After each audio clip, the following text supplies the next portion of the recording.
Hello student, आज का जो हमारा टॉपिक है वो है संस्कृत शिक्षण के उपांगम।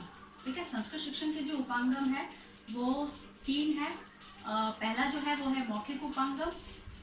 मौखिक उपांगम है, संग्रंथ उपांगम है और संप्रेक्षण उपांगम। लेकिन आज जो हम बात करेंगे वो केवल मौखिक उपांगम की बात करेंगे। ठीक है, अब मौखिक उपांगम के अंतर्गत सबसे पहले हम ये देखते हैं कि जो हमने भाषा शिक्षण के जो सूत्र देखे थे चारों, ठीक है, उनमें से जो प्रारंभिक सूत्र है दोनों, ठीक है, श्रवण को सुनना, यानी सुनना और बोलना, जो दोनों ही कौशल है वो दोनों ही जो अपने हैं वो किसके अंतर्गत आते हैं? इस मौखिक उपांगम के अंतर्गत आते हैं। मतलब बोलना और सुनना दोनों ही जो है वो मौखिक उपांगम के अंतर्गत आते हैं। ठीक है, अब मौखिक उपांगम, इसके अंदर सीधी सी बात है, मौखिक यानी कि मुंह से होने वाली क्रिया की बात कर रहा है, यानी मौखिक उपांगम के अंतर्गत मौखिक कार्य पर बल दिया गया है। साथ ही साथ में मौखिक उपांगम को एक विद्यालय में शिक्षक द्वारा इसलिए अपनाया गया है कि एक शिक्षक द्वारा बालक को क्या किया जाए, अधिक से अधिक सुनने और बोलने के अवसर प्रदान किए जाने चाहिए। इसीलिए क्या है, इस उपांगम को स्वीकार किया गया है कि एक बालक को जो है वो अधिक से अधिक बोलने के अवसर प्रदान किए जाने चाहिए कक्षा के अंतर्गत। ठीक है, अब इस उपांगम के अंतर्गत अनुसंधान के माध्यम से यह पता चल पाया है कि जो शिक्षा की जो स्थिति है वो मौखिक उपांगम के अभाव में शिक्षा का कार्य जो है वो पूर्ण रूप से नहीं कर पाएंगे। मतलब एक मौखिक उपांगम जो है उसे, मतलब मौखिक कार्य को बहुत ही महत्व दिया गया है।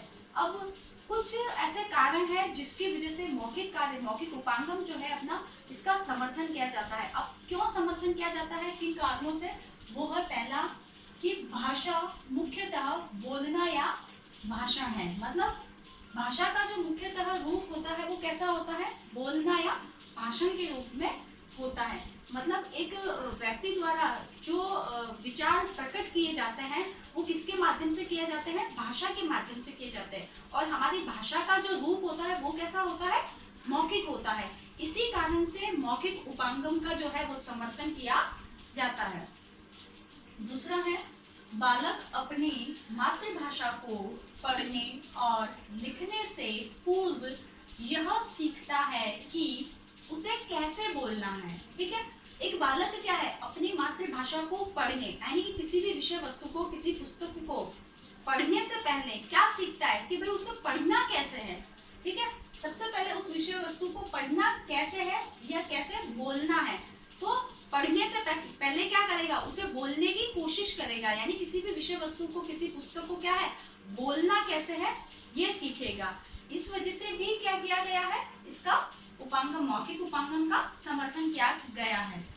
फिर तीसरी बात हो जाती है कि भाषाओं में लिखित विषय वस्तु को पढ़ने के लिए बोलने का विकास हुआ। ठीक है, किसी भी विषय वस्तु को क्या है, पढ़ने के लिए ही सबसे पहले कौशल में भी यही था कि सबसे पहले कौन सा कौशल का विकास हुआ? बोलने के कौशल का विकास हुआ। यानी विषय वस्तु को पढ़ने से पहले किसका?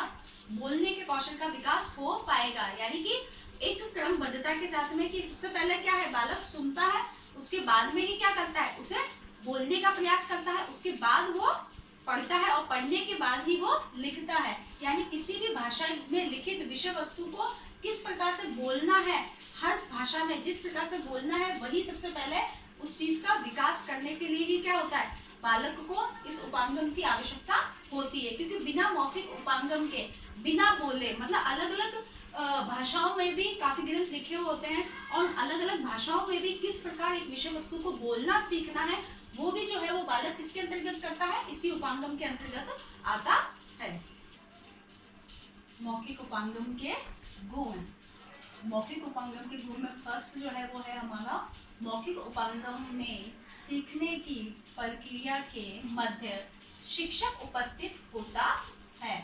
मतलब मौखिक उपांगम के अंतर्गत जो विद्यालय में शिक्षक द्वारा छात्र को सिखाया जाता है मौखिक उपांगम से, तो वहां पर कौन उपस्थित होता है? मतलब एक शिक्षक जो है वो उपस्थित रहता है। मतलब अधिक से अधिक बालक को बोलने के अवसर प्रदान किए जाएंगे, और बालक को अवसर जब प्रदान किए जाएंगे तो साथ में शिक्षक भी उपस्थित होगा। यानी बालक जो बोला जा रहा है, अगर उसमें कोई त्रुटि होती है तो भी क्या किया जाएगा, एक अध्यापक द्वारा उसमें संशोधन किया जा सकता है।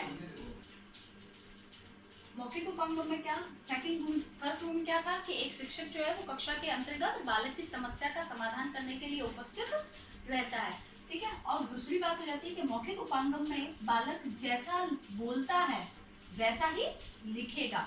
यानी कि बालक जब बोलता है तो उससे ये पता चल पाता है कि बालक जैसे विचार अपने बोल रहा है, उसी को वैसे ही भावों को क्या करेगा, वो लिख के समझाएगा और वैसा ही लिखेगा। इससे ये चीज भी पता चल जाती है कि अगर उसकी त्रुटि भी है तो अपन उसे सुधार भी सकते हैं, और साथ ही साथ एक शिक्षक को उसके विचारों का भी पता चल पाता है कि भाई उसके विचार जिस तरीके के हैं वो वैसे ही विचारों को लिख के प्रस्तुत कर सकेगा। यानी बालक जैसा बोलेगा वैसा ही लिखेगा। फिर है मौखिक उपांगम में मौखिक कार्य भाषा सामग्री को बहुत शीघ्र प्रस्तुत करने की एक सुरक्षित युक्ति है। मतलब मौखिक उपांगम में क्या है कि मौखिक कार्य जो होता है वो क्या है, विषय सामग्री को क्या है, एक तरीके से जल्दी प्रस्तुत करने वाली प्रक्रिया होती है। यानी कि एक बालक द्वारा जितना भाषा को बोलने में जितना समय नहीं लगता है, किसी भी बात को बोलने में इतना समय नहीं लगता है, उतना ही अगर उसको लिख के अपने विचारों को प्रकट करना पड़े तो उसमें अत्यधिक समय लगता है। यानी कि बोलने में कम समय लगता है, और बोल के और जो लिख के अगर अपने विचारों को प्रस्तुत करना पड़े तो उसमें उसका दुगना समय लग पाता है। इसीलिए बोलने का जो उपांगम है मौखिक उपांगम है, इसलिए भी इसको श्रेष्ठ माना गया है और इसके महत्व को स्वीकार किया गया है, क्योंकि इससे क्या है कि बोलने में भी कम समय लगता है, और इससे बालकों में क्या है, समूह में बोलने के जो विचार प्रकट करने की जो क्षमता है उसका भी विकास हो पाता है।